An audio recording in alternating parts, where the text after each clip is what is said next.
Jim, a popular topic over the last maybe close to a week. I don't know when the actual interview aired. I didn't hear the whole thing. I only heard clips. But many people have sent this in.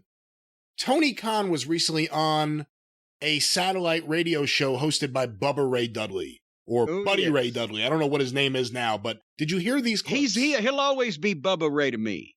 Yes, I heard these clips that were broadcast through the Twitterverse. In the clips that I received, and I'm assuming the same ones you received, Bubba, or Buddy, is questioning Tony Khan about the referees in AEW.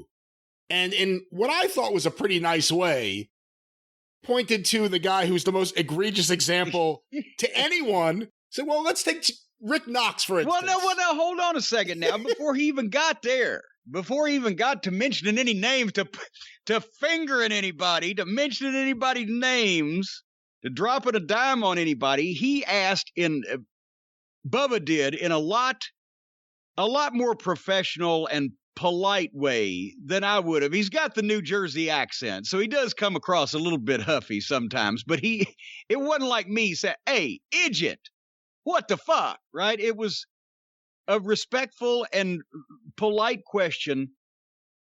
You said at the start of this, rules, sports-based presentation, wins and losses were going to matter, rules were going to be the presentation that you gave us.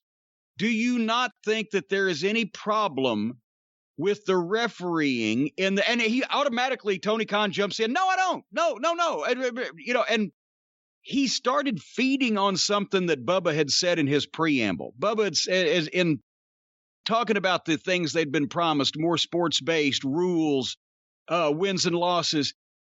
Bubba tried to mention that they'd had, for a while there, remember, for about 3-4 weeks, they made a big deal out of tag teams have a 10 count to break instead of 5.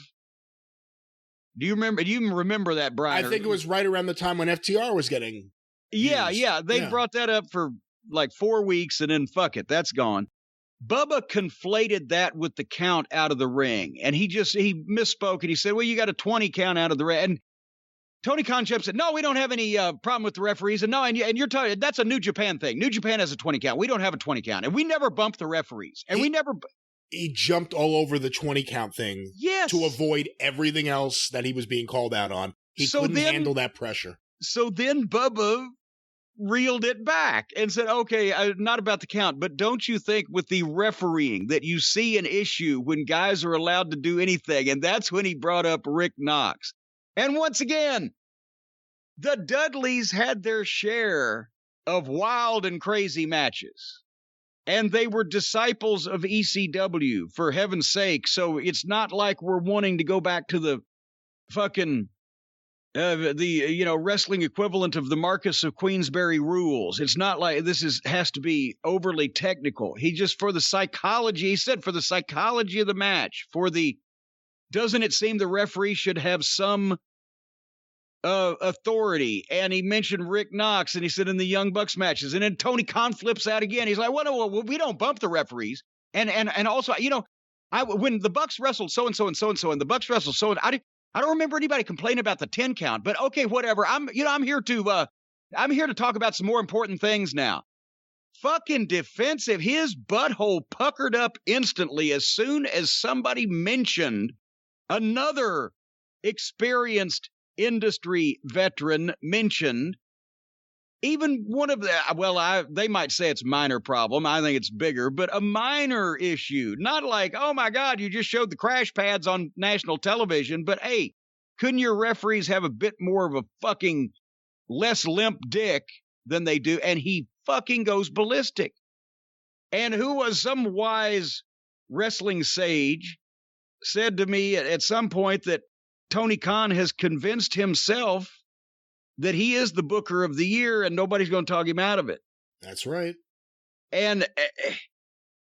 But again, when it wasn't even confrontational and it wasn't in a jousting situation, and Tony Khan's not trying to be a heel, and I assume Bubba's not trying to be he's just coming off like one, Tony Khan.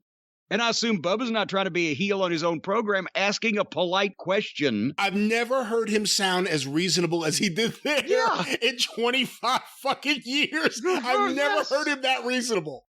But the Booker of the Year won't hear about it. Anything that might be wrong, that a lot of people are talking about, he just can't hear it.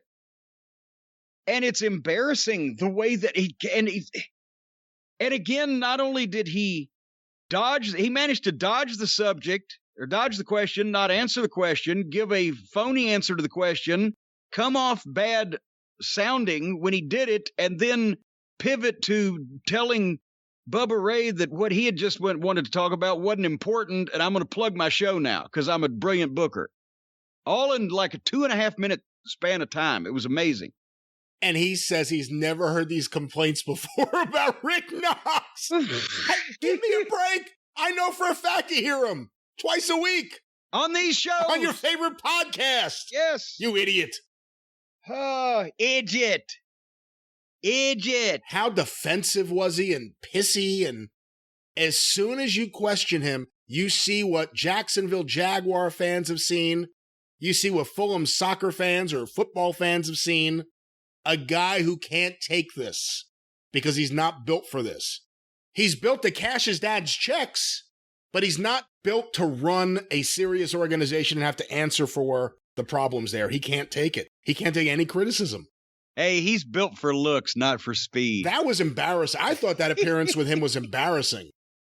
It was pretty good because you could have even bullshitted your way through just to say, well, I think that we are going to try to make sure that our referees follow the example of Aubrey, for example, that's so authoritative. And we're going to have to try to invest a little time in getting them to try to crack their whips a little bit or some bullshit, right? To acknowledge that, yes, you're running a bunch of fucking amateur matches where everybody just runs around like goddamn Chinese fire drill and fucking everybody's head's on fire and nobody does anything about it. It's why the matches don't register with people. With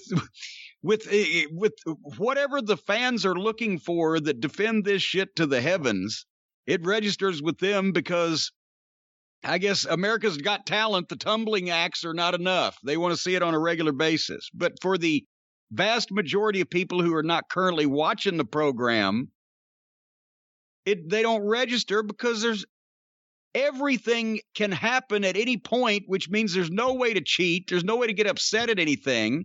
And the only time that anybody stays down from something is when they really fucking hurt themselves. And while the referees are standing there going, well, there's no rules to this because it's wrestling. I'll just wave my arms.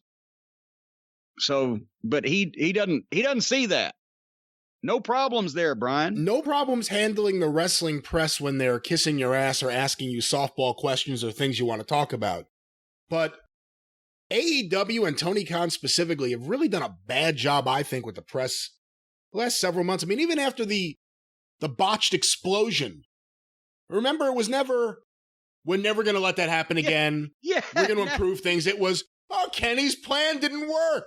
What? Yeah. You idiot, there's no way you're going to handle this? After all these years, now you want to be able to take the easy out and blame the heel. Lazy booking. Well, let's get away from little Mr. Khan